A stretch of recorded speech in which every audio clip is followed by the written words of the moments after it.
गुरुदेवेभ्यो नमः ध्यानम्। ओम हरि ओम। भागवत जी। मधुरम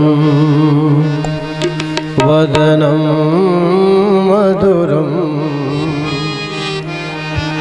नयनम मधुरम हसितम मधुरम मधुरम मधुरम वदनम मधुरम नयनम मधुरम हसितम मधुरम हृदयम मधुरम गमनम मधुरम मधुराधिपते रखिलम मधुरम हृदयम मधुरम गमनम मधुरम मधुराधिपते रखिलम मधुरम वचनं मधुरं चरितं मधुरं वसनं मधुरं वलितं मधुरं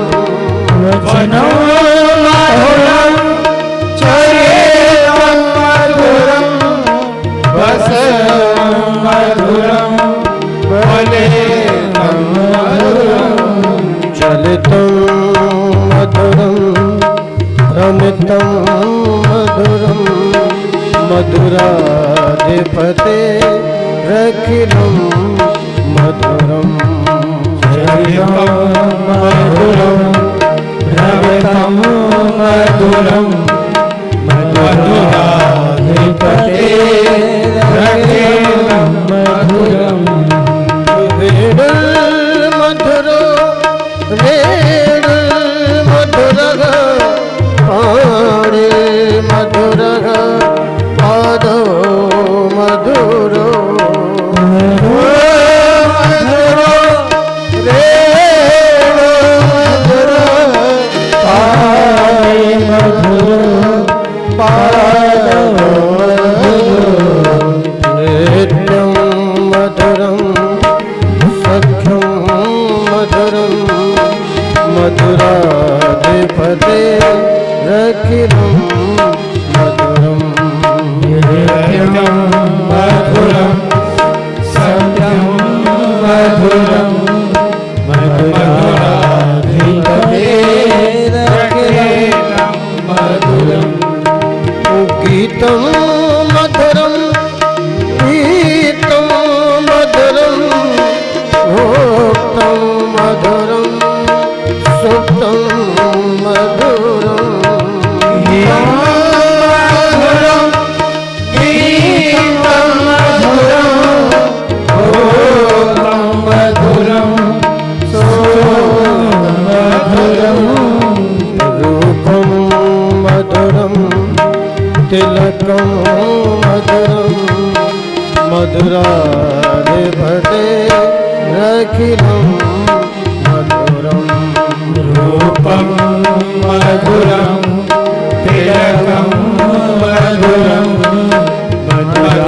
मधुराधिपते रखिलं मधुरं करणं मधुरं हरणं मधुरं हरणं मधुरं स्मरणं मधुरं करणं मधुरं करणं मधुरं हरणं मधुरं स्मरणं मधुरं वमितं मधुरं शमितं मधुरं मधुराधिपते रखिलं मधुरं वमितं मधुरं शमितं मधुरं मधुराधिपते रखिलं मधुरं गुंजा मधुरा माला मधुरा यमुना मधुरा बीची मधुरा मधुरा माला मधुरा यमुना मधुरा मधुरा वीची मधुरम सलिलं मधुरं कललं मधुरं मधुराधिपते रखिलं सलिलं मधुरं कललं मधुरं मधुराधिपते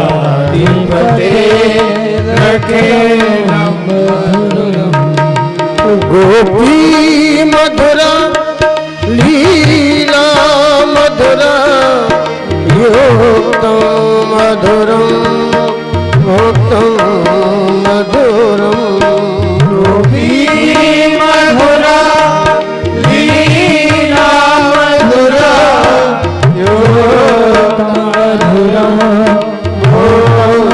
मधुरं दृष्टं मधुरं शिष्टं मधुरं मधुराधिपते रखिलं मधुरम् दृष्टं मधुरं शेषं मधुरं मधुराधिपते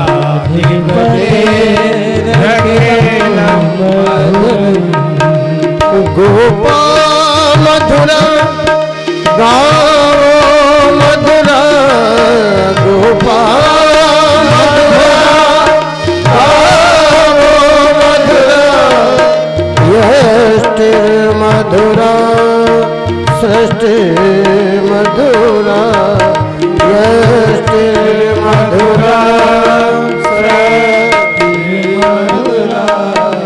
दलितं मधुरं फलितं मधुरं मधुराधिपते रखिलं मधुरम् फलितं मधुरं फलितं मधुरं मधुराधिपते रखिलं मधुरम् अधरं मधुरं वदनं मधुरं नयनं मधुरं हसितं मधुरम् मधुरं मधुरं वदनं मधुरं नयनं मधुरं हसितं मधुरं हृदयं मधुरं गमनं मधुरं मधुराधिपते रखिलं मधुरम् हृदयं मधुरं गमनं मधुरं मधुराधिपते रखिलं मधुरम् मधुराधिपते रखिलं मधुरम् मधुराधिपते रखिलं मधुरम् मधुराधिपते रखिलं मधुरम् मधुराधिपते रखिलं मधुरम् मधुराधिपते रखिलं मधुरम् मधुराधिपते रखिलं मधुरम् और विदुर प्रसंग चल रहा था सृष्टि विषयक वार्ता। ब्रह्मा जी ने अपने 4 मानस पुत्रों को उत्पन्न किया, सनक, सनंदन, सनातन और सनत कुमार। इनसे कहा कि जाओ मानसी सृष्टि करो। इन्होंने कहा कि हम मानसी सृष्टि नहीं करेंगे, हम तो भगवान का भजन करेंगे। ये चारों भाई तपस्या करने के लिए चले गए।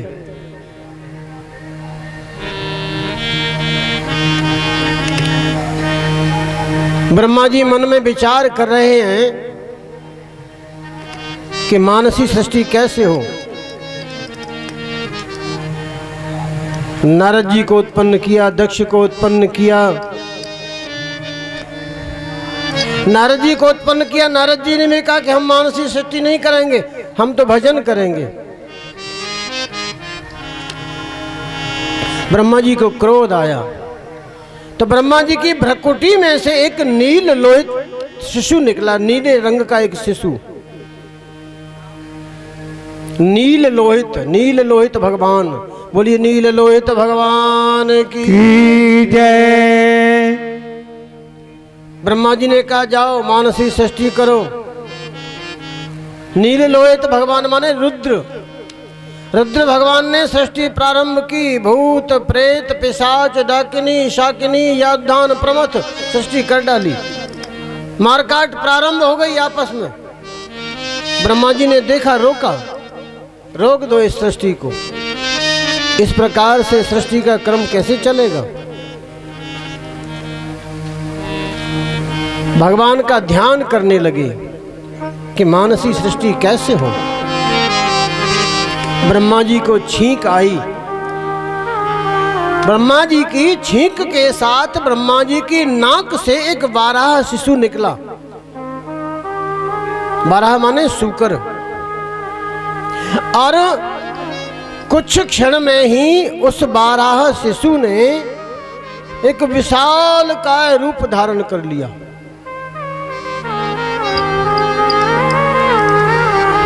और जल में कूदे।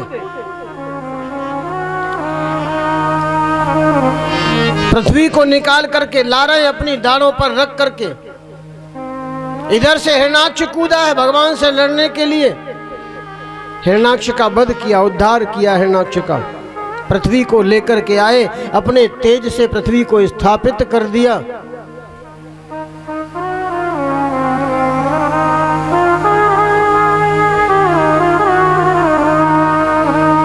अपने शरीर के दो भाग किए, मनु और शत्रुपा।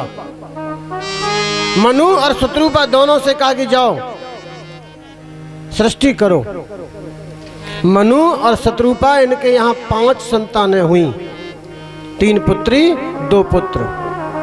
प्रियव्रत और उत्तानपाद ये 2 पुत्र, आकुति, देवहूति और प्रसूति ये 3 कन्याएं। 5 संतान मनु जी के यहाँ हुई। कुछ न कुछ छेड़ के रखो। जिन्होंने 10,000 वर्ष तक तपस्या की, 10,000 वर्ष तक तपस्या की। और तपस्या करते करते अपने मन में संकल्प किया कि मुझे भगवान के समान संतान प्राप्त हो। भगवान भक्त के हृदय की इच्छा को पूर्ण करने के लिए प्रकट होते हैं। कर्दम जी के समक्ष भगवान प्रकट हुए। कर्दम जी ने भगवान की पूजा की। भगवान ने कहा कर्दम जी, मैं तुम्हारे हृदय के भाव को जानता हूँ, तुम्हारे हृदय के संकल्प को जानता हूँ, इसलिए मैं तुम्हें वरदान देने के लिए आया हूँ। आज से ठीक 3रे दिन मनुजी महाराज अपनी पुत्री देवहूति को लेकर के तुम्हारे पास आएंगे और तुम्हारे सामने विवाह का प्रस्ताव रखेंगे। तुम उस प्रस्ताव को स्वीकार कर लेना, देवहूति के साथ में अपना विवाह कर लेना।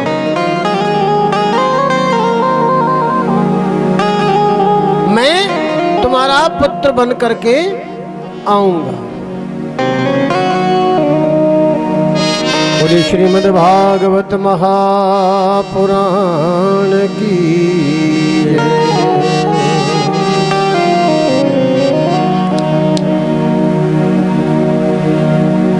नियत समय पर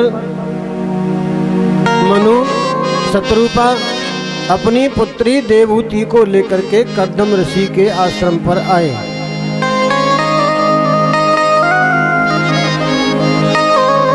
विवाह का प्रस्ताव सामने रखा कि हम अपनी पुत्री देवहूति आपको देना चाहते हैं।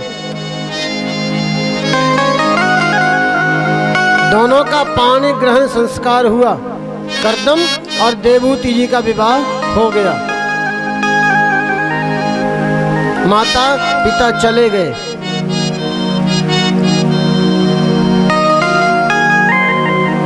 माता पिता के चले जाने पर राजकन्या देवहूति ने पूरे आश्रम को साफ किया।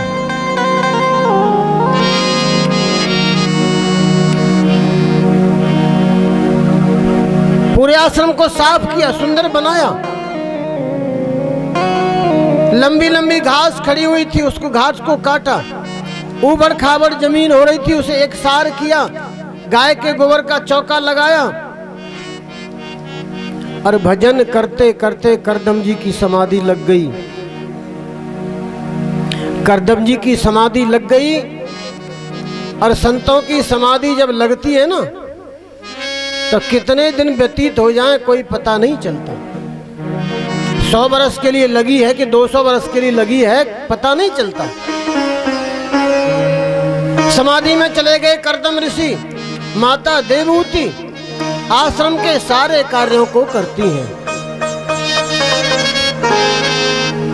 बहुत समय हो गया, करदम जी की समाधि नहीं खुली। माता देवहूति ने श्रृंगार करना छोड़ दिया। बहुत दुबली पतली हो गई है, श्रृंगार नहीं करती है माता देवहूति।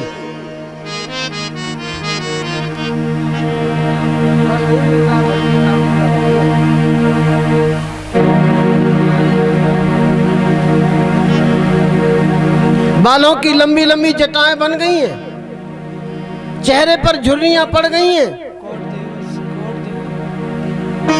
वदन मैला कुचैला हो रहा है,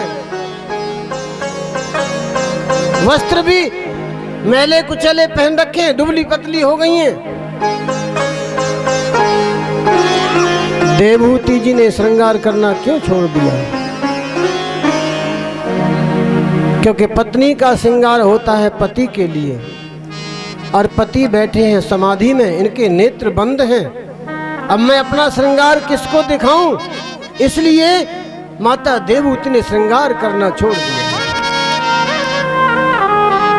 बहुत समय के पश्चात करदम जी की समाधि खुली और सामने देवहूति को देखा, तो देवहूति जी को पहचान नहीं पा रहे हैं।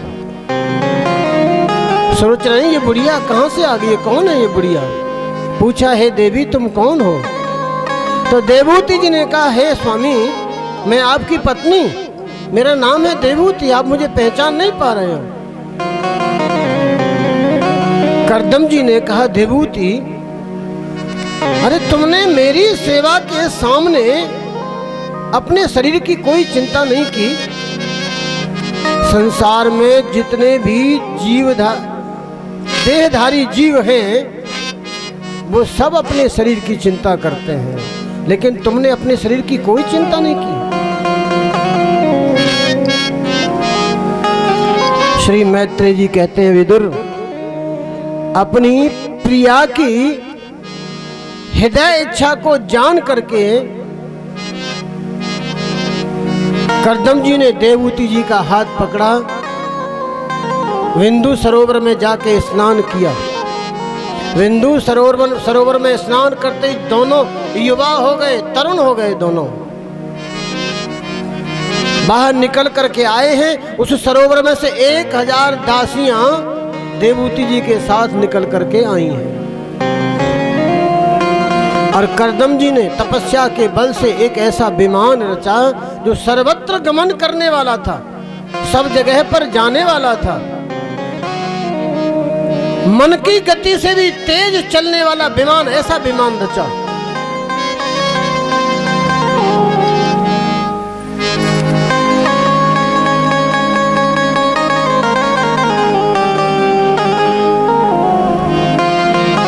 एक 1000 दासियों के साथ में माता देवहूति उस विमान में चढ़ गईं।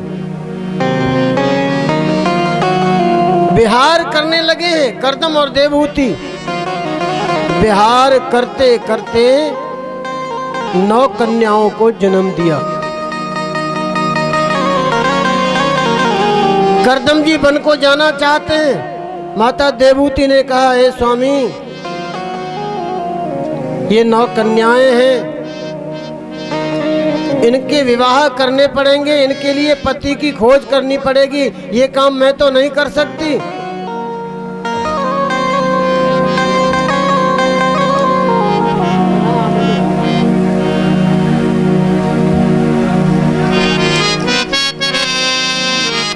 पूर्व प्रतिज्ञा के अनुसार करदम जी ने मन में विचार किया कि अभी तो भगवान पुत्र रूप में आने वाले हैं, तो करदम जी रुक गए। इस प्रकार आगे चल के माता देवहूति के गर्भ से भगवान कपिल देव जी का अवतार हुआ। करदम जी ने भगवान कपिल देव जी को प्रणाम किया और करदम जी यहाँ से वन को प्रस्थान कर गए।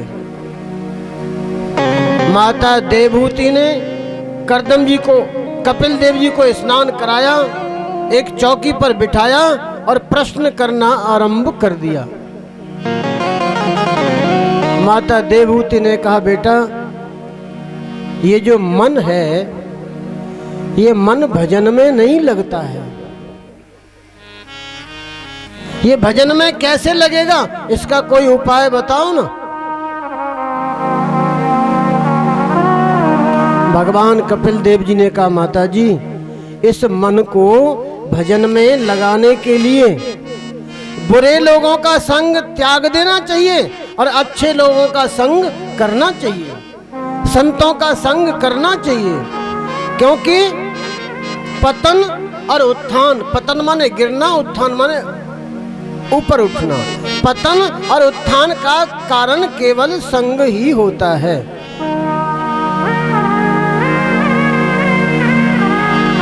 माँ, आपको संतों का संग करना चाहिए, भगवान की कथा सुननी चाहिए, सत्संग सुनना चाहिए, भगवान का भजन करना चाहिए, तो ये मन आपके बस में हो जाएगा। भगवान की कथा सुनने से, संतों का संग करने से ये मन आपके बस में हो जाएगा। माता देवहूति ने पूछा कि संत किसे कहते हैं, संत कैसे होते हैं? भगवान कपिल देव ने कहा, माँ सहनशीलता, जो तितिक्षु होते हैं, जो सहन करना जानते हैं, वह होते हैं संत।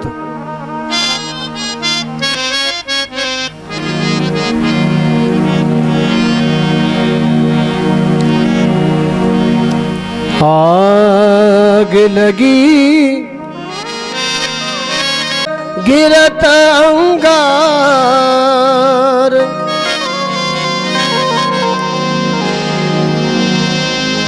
संत न होते जगत में तो जर जा तो संसार। अगर ये संत जगत में नहीं होते तो ये संसार तो जल के भस्म हो गया होता अब तक। ये 40 दिवसीय जो बैठक हो रही है संतों की, ये किस लिए हो रही है?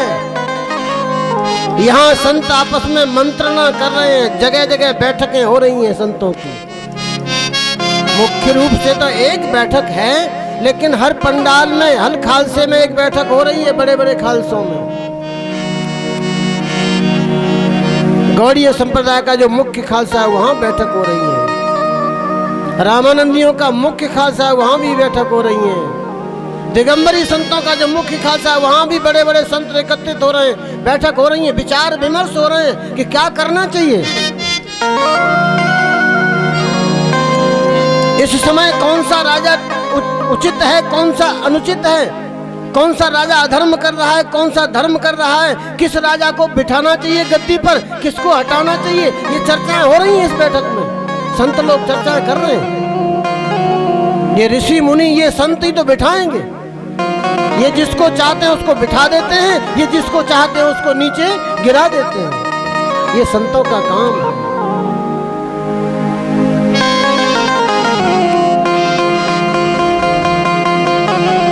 आगे अप्रैल के महीने में हरिद्वार कुंभ लग रहा है, वहां भी कुंभ लग रहा है। कुंभ पूर्व बैठक इसका नाम है। कुंभ से पूर्व ये बैठक हो रही है, वहां की भी तैयारियां हो रही हैं।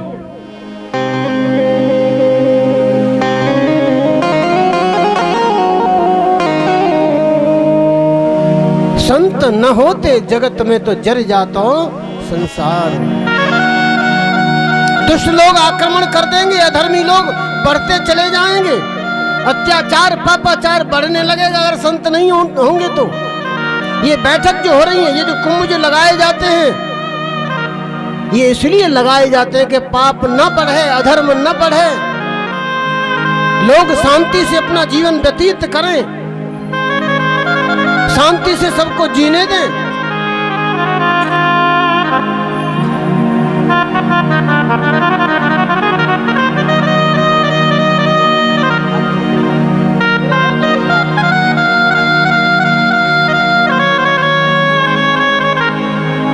गोस्वामी श्री तुलसीदास जी ने बहुत सुंदर चौपाइयां लिखी हैं संतों के लिए। साधु चरित शुभ चरित कपास, साधु चरित शुभ चरित कपास, निरस विसर गुणमय फल जासु, निरस विसर गुणमय फल जासु। साधु चरित शुभ चरित कपास, साधु चरित शुभ चरित कपास, निरस विसद गुणमय फल जासु, निरस विसद गुणमय फल जासु। संतों का चरित्र कैसा होता है? साधु चरित शुभ चरित कपासु, कपास जिससे रुई निकलती है। वन का पेड़ होता ना, वन के पेड़ से कपास निकलती है, उससे रुई निकलती है। कपास कितनी उज्जवल होती है, कपास से अधिक सफेद कोई रंग नहीं होता, इतनी उज्जवल होती है कपास। निरस विशद गुणमय, कपास का जो फल होता है वो नीरस होता है, उसमें विषयासक्ति नहीं होती। संत का चरित्र भी नीरस होता है, संत के चरित्र में विषयासक्ति नहीं होती। अरे जो संत विषयों का सेवन करे वो काहे का संत? विषयों से जो दूर रहे, विषयासक्ति जिसमें न हो वो संत है।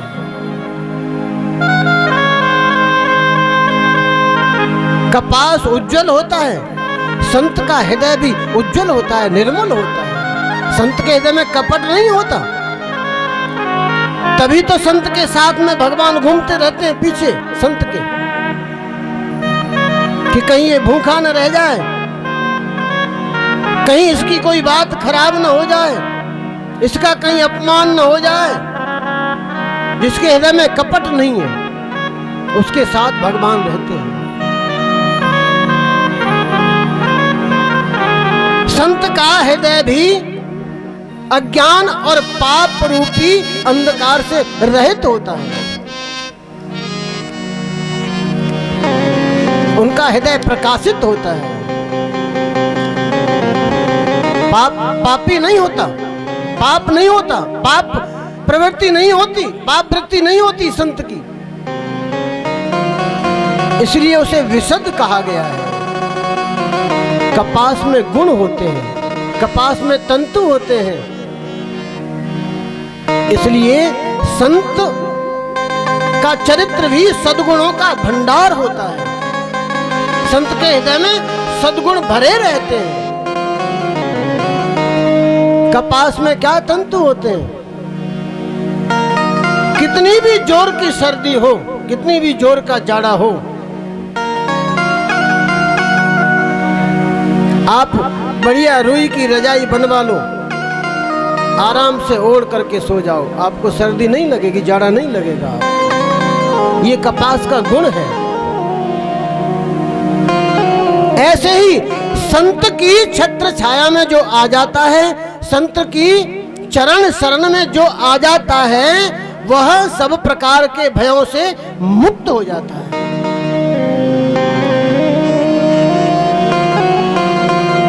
वो भयहीन हो जाता है।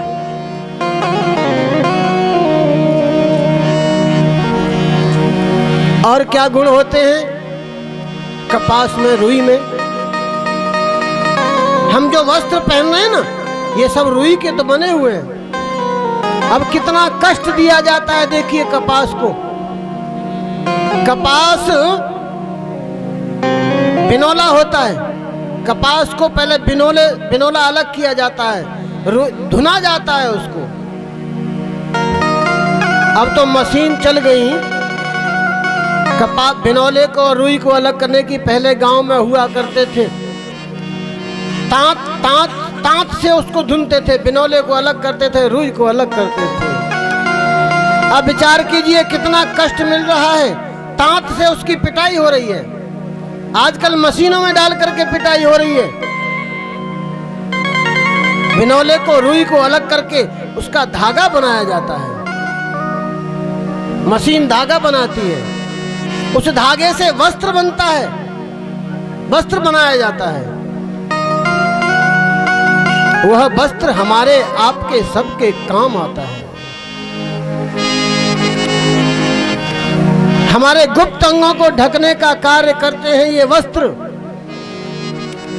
हम आपके सामने बिना वस्त्र के आकर के खड़े हो जाएं तो क्या आपको अच्छा लगेगा? नहीं लगेगा।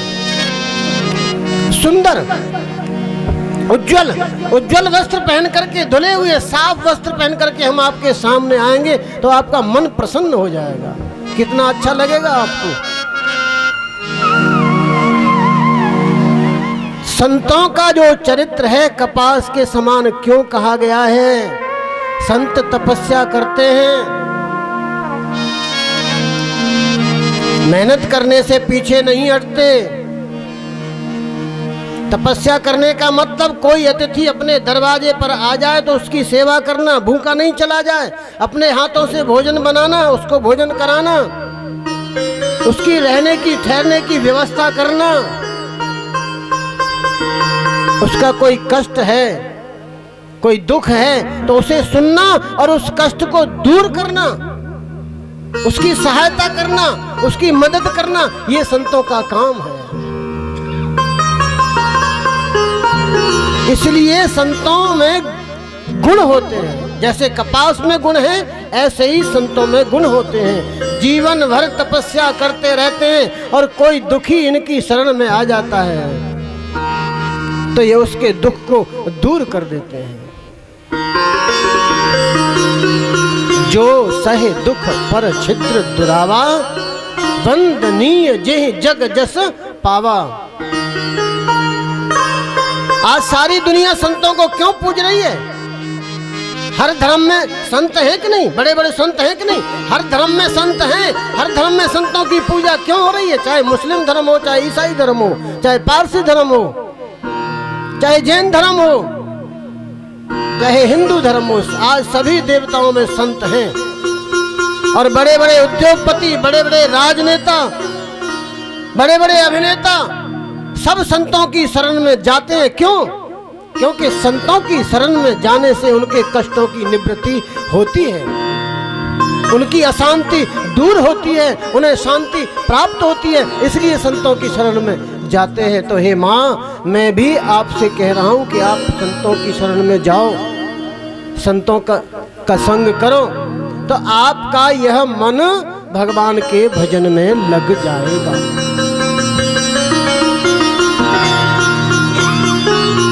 मनुष्य के बंधन और मोक्ष का जो कारण है ये उसका मन ही तो है। मन एवं मनुष्याणाम बंध कारण मोक्षयो। बंधन और मोक्ष का कारण मनुष्य का मन ही है।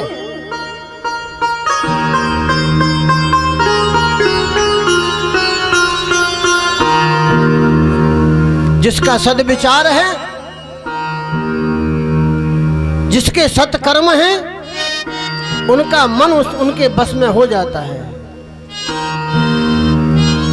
जिनके दुष्कर्म हैं, जिनका दुर्व्यवहार है, उनका मन उनके बस में कभी नहीं होता। उनको तो कष्ट ही कष्ट मिलते हैं। सुनो हे माँ, इस जीव को हर समय मृत्यु का भय अपने सिर पर सवार दिखाई देता है। इसको हर समय मेरा ही ध्यान करना चाहिए। चरणों से लेकर के सिर तक मेरे श्री विग्रह का दर्शन करना चाहिए। हे माँ, मरने के समय इस जीव को कितना कष्ट होता है। हजारों बिच्छुओं के काटने के समान भयंकर पीड़ा होती है इसे जब ये मरता है। उस समय नरक जाता है, कर्मों का फल भोगता है। कोई कहता है नरक ऊपर है, कोई कहता है नरक नीचे है, लेकिन माँ के गर्भ से बड़ा नरक कोई नहीं है। माँ के गर्भ में इसको बड़ा कष्ट होता है। उस समय ये भगवान से प्रार्थना करता है, हे प्रभु मुझे इस नरक से बाहर निकालो, बाहर आकर मैं तुम्हारा भजन करूंगा, अवश्य करूंगा। परंतु हे माँ, बाहर आकर ये जीव दुनिया के सारे कार्यों को करता है, लेकिन दुनिया को बनाने वाले का ध्यान नहीं करता। हे माँ, मेरा भजन, मेरा नाम, समस्त कामना, अर्थ धर्म काम मोक्ष, चारों का स्पष्ट कारण है मेरा नाम। जो मेरा नाम लेता है ना, चारों ही वस्तु उसे प्राप्त हो जाती है। माता देवहूति ने कहा, आपके उपदेश से मेरे मोह पास का पर्दा फट गया, मैं आपको प्रणाम करती हूँ। भगवान कपिल देव जी ने कहा, हे माँ, मैंने तुम्हें जो सुगम मार्ग बतलाया है, इसका अवलंबन करने से तुम शीघ्र ही परम पद को प्राप्त कर लोगी। श्री मैत्रेय जी कहते हैं, विदुर, इस प्रकार अपने श्रेष्ठ आत्मज्ञान का उपदेश करके भगवान कपिल देव अपनी माता से अनुमति लेकर वहां से गंगा की ओर चले गए। और माता देवहूति ने भगवान कपिल देव जी के द्वारा बताए हुए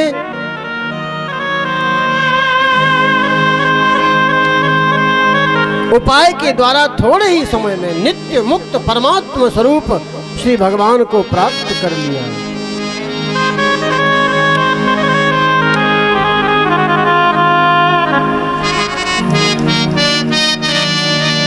बोले कपिल देव भगवान की जय। श्री मैत्रेय जी कहते हैं, विदुर जी, कर्दम जी की 9 कन्या, इनमें अनुसुईया नाम की जो कन्या थी, उनके यहाँ ब्रह्मा विष्णु महेश इन 3 देवताओं ने आकर के जन्म लिया था। एक दिन अत्रि ऋषि तपस्या कर रहे हैं और तपस्या करते करते उनके मन में एक संकल्प आया कि जो इस जगत के संपूर्ण ईश्वर हैं, मैं उनका दर्शन करना चाहता हूं। मैं उनको पुत्र रूप में प्राप्त करना चाहता हूं। तो जब जगत के संपूर्ण ईश्वर 3 देवता हैं, ब्रह्मा विष्णु महेश, तीनों ही अत्रि ऋषि के आश्रम पर आए। उनका जो तेज था तीनों देवताओं का, उस प्रकाश से चौंधिया करके अत्रि मुनि की आंखें खुली। 3 देवताओं को सामने देखा, तीनों देवताओं का सामने दर्शन किया। अत्रि मुनि ने कहा कि मैंने तो केवल एक सुरेश्वर भगवान का ही ध्यान किया था, आप तीनों देवता कौन हैं? तो तीनों देवताओं ने कहा कि इस सृष्टि के संपूर्ण हम ही तीनों देवता हैं। एक सृष्टि को बनाते हैं, एक पालन करते हैं, एक संहार करते हैं, और हम तीनों देवता ही तुम्हारे यहाँ पुत्र रूप में आकर के जन्म लेंगे। इस प्रकार से ब्रह्मा विष्णु महेश तीनों ही देवता माता अनुसुईया के आंगन में खेलने लगे हैं।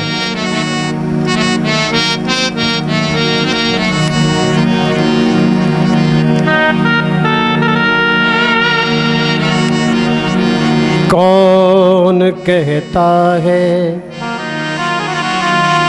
कि अवतार नहीं होता है, कौन कहता है कि अवतार नहीं होता है। ये आदमी खुद ही तलबगार नहीं होता।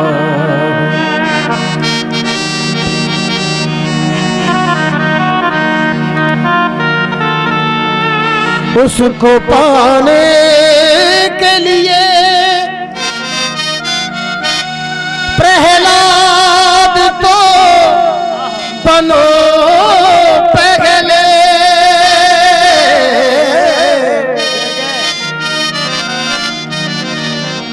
यूं ही नरसिंह अवतार नहीं होता, अवतार नहीं होता।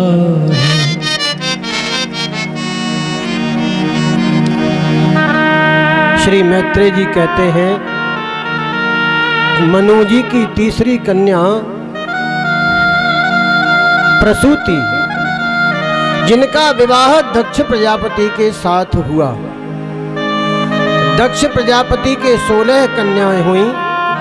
इनमें से 13 कन्याओं का विवाह धर्म के साथ कराया गया, एक का विवाह अग्नि के साथ कराया गया, एक कन्या समस्त पितृगणों को दी गई।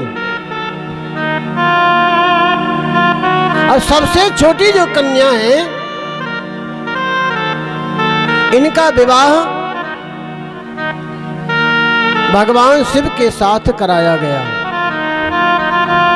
लेकिन इनके कोई संतान नहीं हुई आगे चल करके। क्यों? क्योंकि संतान होने से पहले ही ये अपने पिता के यज्ञ में जाकर के जल करके भस्म हो गई थी। राजा परीक्षित ने श्री सुखदेव जी महाराज से प्रश्न किया कि भगवान शंकर जैसा अवधर दानी, उनका दक्ष के साथ में विरोध कैसे हो गया? श्री सुखदेव जी कह रहे हैं, परीक्षित, एक बार प्रयागराज में देवताओं का सत्र हुआ, जिसे कहते हैं ब्रह्म सत्र।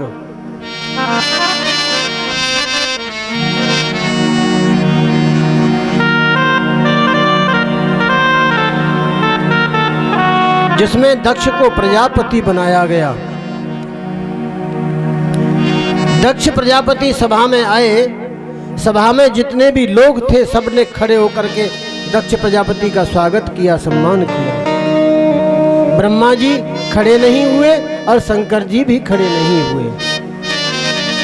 दक्ष प्रजापति ने मन में सोचा कि ब्रह्मा जी ये तो मेरे पिताजी हैं, लेकिन ये शंकर, इसको तो मैंने अपनी कन्या दी है, ये मेरा दामाद है, इसका कर्तव्य था कि मैं अगर आया हूं तो इसे खड़े होकर के मेरा सम्मान करना चाहिए था, प्रणाम करना चाहिए था। ये मैंने बहुत गलत किया, ये मुझसे भूल हो गई जो मैंने अपनी कन्या इसको ब्याह दी।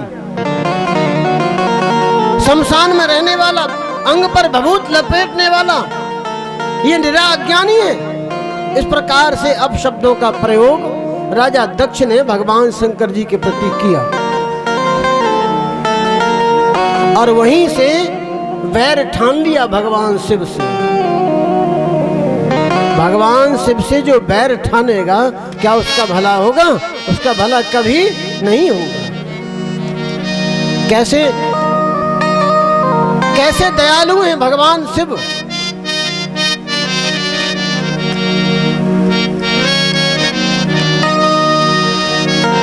जल के चढ़ाए ते यमलोक ते उबार देत।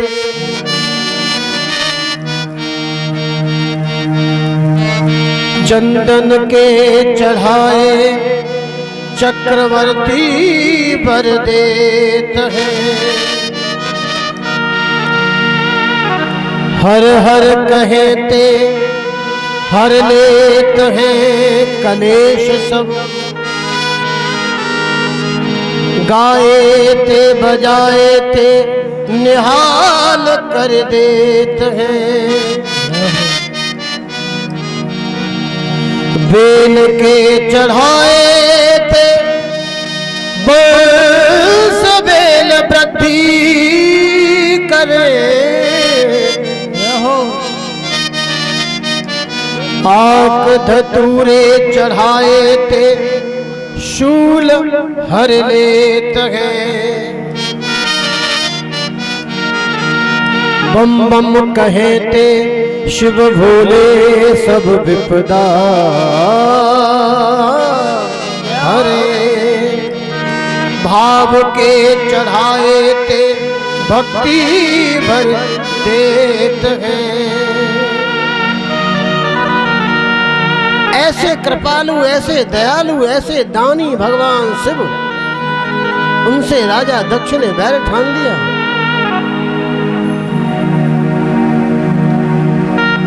भगवान श्री राम लंका विजय के पश्चात जब आए हैं अवध में, अयोध्या में, नगर की पूरी प्रजा बैठी है सभा में।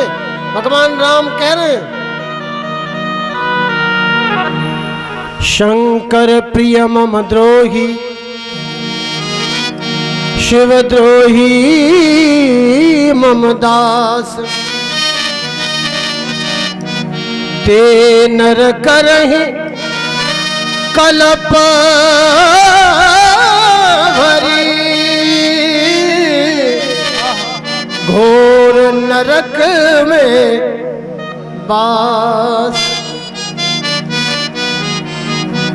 एक बात और कही, और एक गुप्त मत और एक गुप्त मत सब ही कहूँ कर जोड़। हाथ जोड़ करके प्रभु श्री राम जी कह रहे हैं, सबको हाथ जोड़ करके समझा रहा हूं, सुन लो।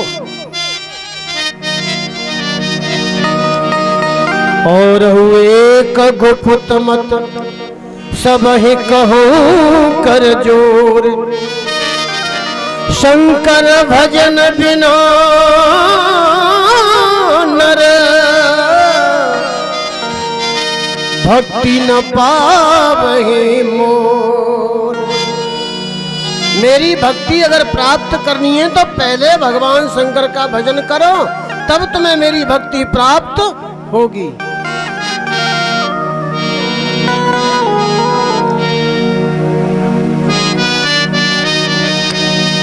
कोई और नहीं नाथ से निराला, कोई और नहीं। नाथ से निराला कोई और नहीं। भोलेनाथ से निराला कोई और नहीं। भोलेनाथ से निराला कोई और नहीं। ऐसा भक्तों का रखवाला,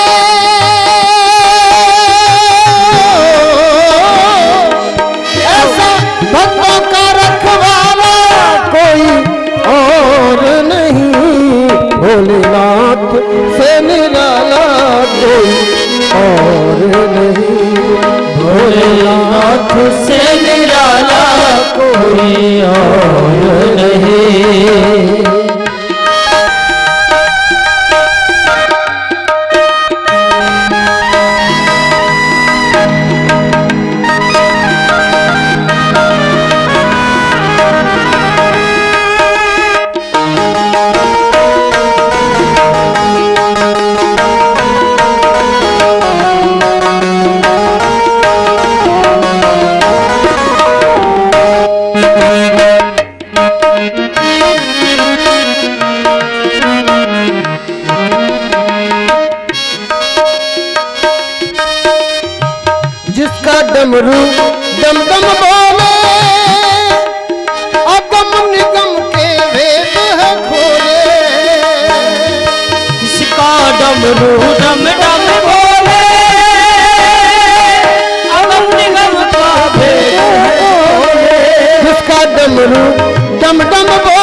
और नहीं।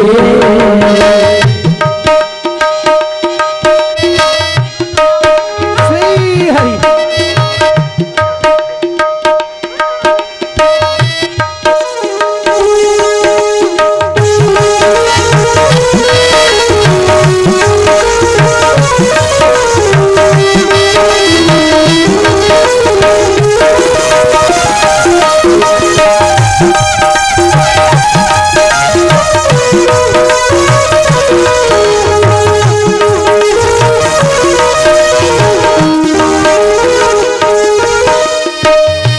ये श्रीधाम वृंदावन है, ये श्रीधाम वृंदावन है।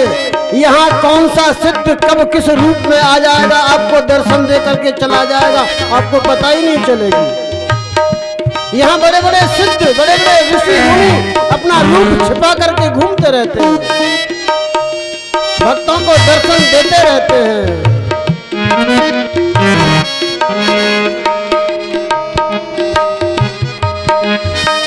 काया जब जब करवट बदले,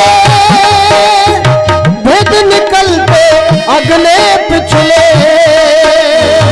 काया जब जब करवट बदले, भेद निकलते अगले पिछले। काया जब जब करवट बदले, भेद निकलते अगले पिछले। काया जब जब करवट बदले, निकलते अगले पिछले। ऐसा भेद मिटाने वाला कोई और नहीं, ऐसा भेद मिटाने वाला कोई और नहीं। भोलेनाथ से निराला कोई और नहीं, भोलेनाथ से निराला कोई और नहीं। श्री राधे।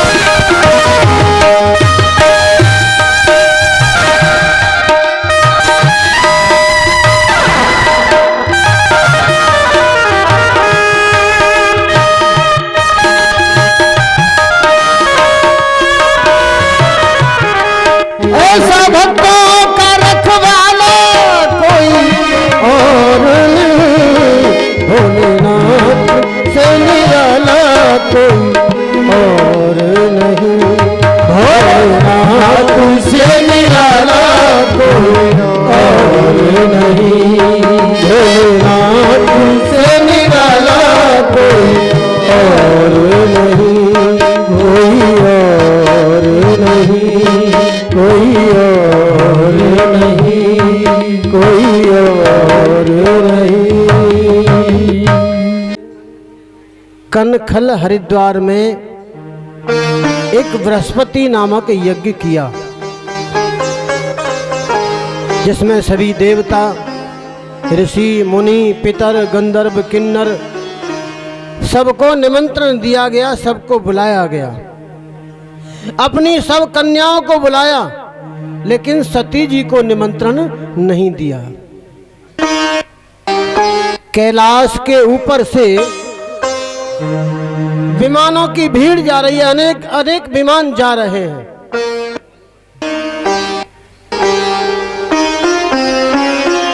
सती जी ने देखा आकाश मंडल की ओर कि ये इतने विमान कहाँ जा रहे हैं। किसी से पूछ लिया कि आप लोग कहाँ जा रहे हो, तो बड़े आश्चर्य से एक ऋषि पत्नी ने कहा कि हे सती जी, आपको नहीं मालूम है कि हम लोग कहाँ जा रहे हैं? अरे आपके पिताजी यज्ञ कर रहे हैं, हम लोग उसी यज्ञ में जा रहे हैं, क्या आपको नहीं पता? ऋषि पत्नी से चर्चा करके सती जी भूत भावन भोलेनाथ भगवान शिव के पास आई हैं। आकर के हाथ जोड़ करके खड़ी हो गई। हे भोलेनाथ, देखो ना ये भीड़ जा रही है, ये कहाँ जा रही है पता है? राधे। भोलेनाथ ने कहा नहीं, हमको नहीं पता कहाँ जा रही है, हम बताते हैं कहाँ जा रही है भीड़। हमारे पिताजी कनखल हरिद्वार में एक बृहस्पति नामक यज्ञ कर रहे हैं, आप भी चलिए ना, हम भी चलते हैं आपके साथ में, हमको लेकर के यज्ञ में चलिए ना। भगवान शंकर ने कहा, हे देवी, हमें उस यज्ञ में नहीं जाना चाहिए। क्यों नहीं जाना चाहिए जी? अरे आपके पिताजी ने हमको निमंत्रण तो भेजा ही नहीं है। अरे कोई बात नहीं, हमारे पिताजी ने आपको निमंत्रण नहीं भेजा, हो सकता है हमारे पिताजी का ध्यान भटक गया हो, हमारे पिताजी से भूल हो गई है। हम आपसे प्रार्थना कर रही हैं ना, आप हमारे साथ चलिए ना यज्ञ में।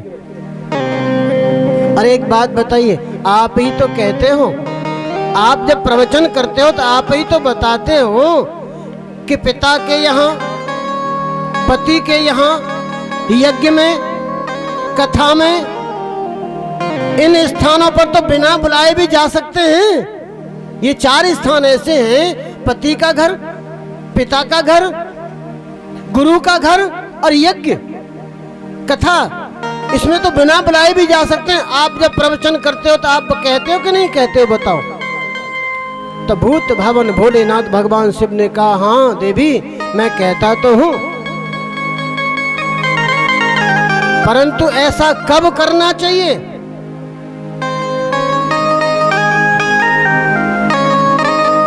कोई बात नहीं, गुरुजी ने आपको नहीं बुलाया, पिता ने आपको नहीं बुलाया, पति ने आपको नहीं बुलाया, कथा का आयोजन जो करा रहे हैं उन्होंने आपको निमंत्रण नहीं दिया, लेकिन आप जब बिना निमंत्रण के पहुंच रहे हो, जा रहे हो, तो वहां का हाव भाव क्या होना चाहिए?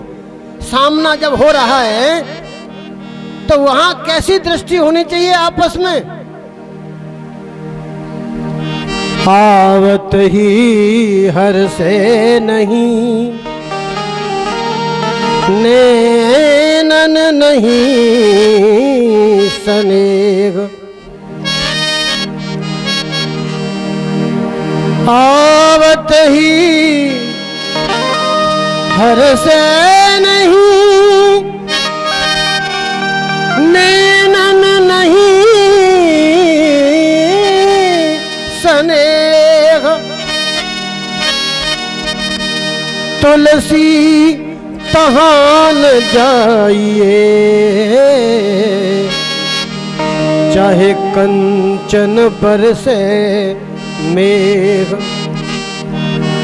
अरे सामने वाले के नेत्रों से पता चल जाती है कि हमको आने से इसके हृदय का भाव कैसा है, इसके भाव हृदय को प्रफुल्लित कर रहे हैं कि नहीं, ये हमको देख करके अपने मन में प्रसन्न हो रहा है कि नहीं, ये नेत्रों से पता चल जाता है।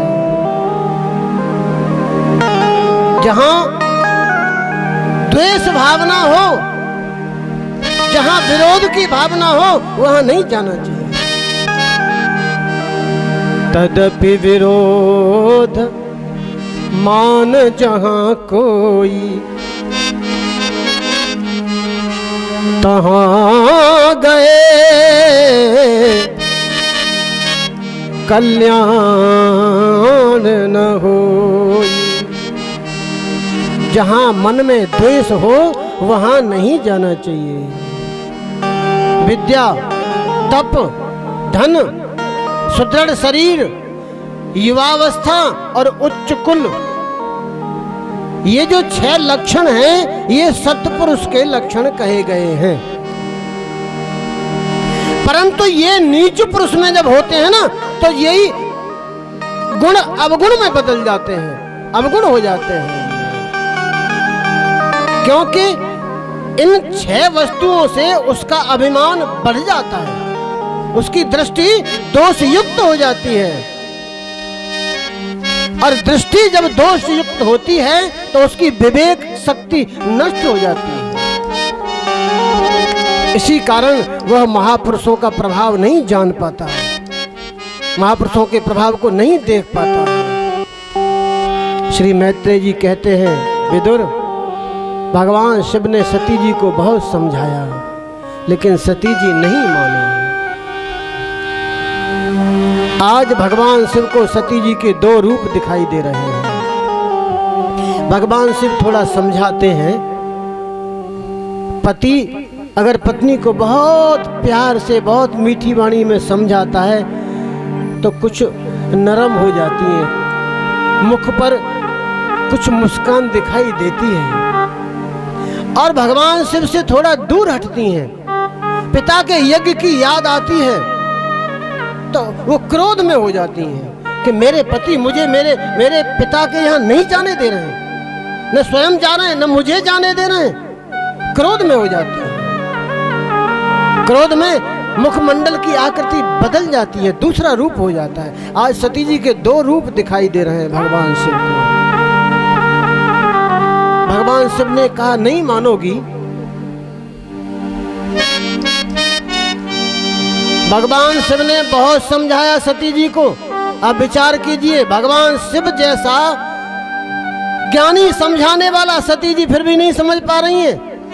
तो भगवान शिव ने मन में विचार किया कि मेरे समझाने के पश्चात भी ये अगर नहीं समझ पा रही हैं तो इसमें कुछ दैव गति है, आगे कुछ न कुछ होने वाला है अवश्य। तो भगवान शिव ने अब ये भगवान श्री हरि के ऊपर छोड़ दिया।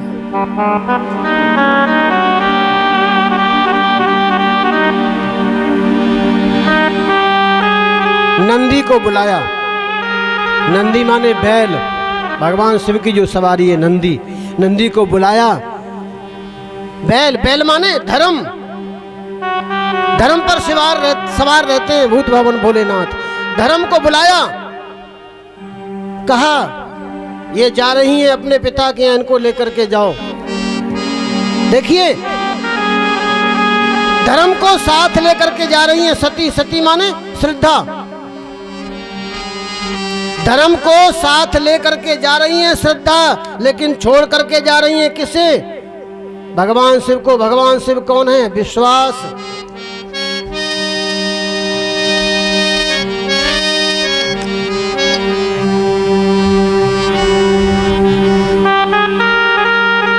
हम धर्म का पालन कर रहे हैं, हमारी भगवान में श्रद्धा भी है, लेकिन विश्वास नहीं है। और गुरु की बात पर अगर विश्वास नहीं होगा तो सफलता थोड़ी मिलेगी। गुरु की बात पर, शास्त्र के वचनों पर अगर विश्वास नहीं है तो आपको कभी सफलता नहीं मिलेगी।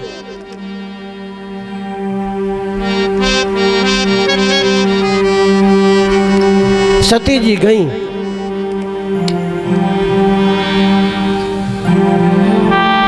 पिता के यज्ञ भवन में पहुंची। बहनें, सारी बहनें मिली हैं, छोटी बहनें ना सबसे, तो बड़ी बहनें सब मिली हैं प्रेम से, माता मिली हैं प्रेम से। लेकिन पिताजी ने सती जी को और देखा नहीं। पिताजी ने सती जी को नहीं देखा। सती जी देख रही हैं, लेकिन पिताजी नहीं देख रहे हैं सती जी की ओर। यज्ञ मंडप में जाकर के देखा, निरीक्षण किया सती जी ने, तो भगवान शिव के लिए कोई भाग नहीं निकाला गया, भगवान शिव की कोई चौकी तैयार नहीं की गई। सती जी ने मन में विचार किया कि मेरे पति जगत गुरु भगवान शिव, उनसे बड़ा तो इस संसार में कोई नहीं है।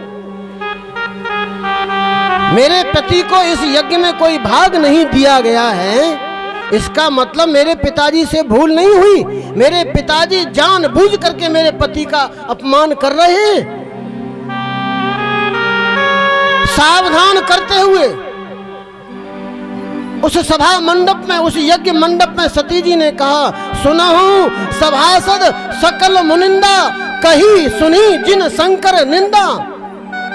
जिन्होंने भगवान शिव का अपमान किया है, भगवान शिव की निंदा की है, उन्हें ये दंड अवश्य ही भोगना पड़ेगा।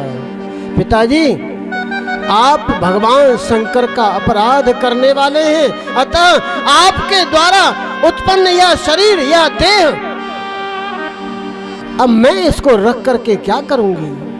अब मैं इस देह को लेकर के लौट करके भगवान शिव के पास जाऊं? नहीं, मेरे जीवन को धिक्कार है, आपने मेरे पति का अपमान किया है, मैं अब लौट करके नहीं जाऊंगी। दक्ष से इस प्रकार कह करके देवी सती मौन होकर के उत्तर दिशा की ओर मुख किया, पीला वस्त्र ओढ़ लिया, आंखों को बंद कर लिया, शरीर को छोड़ने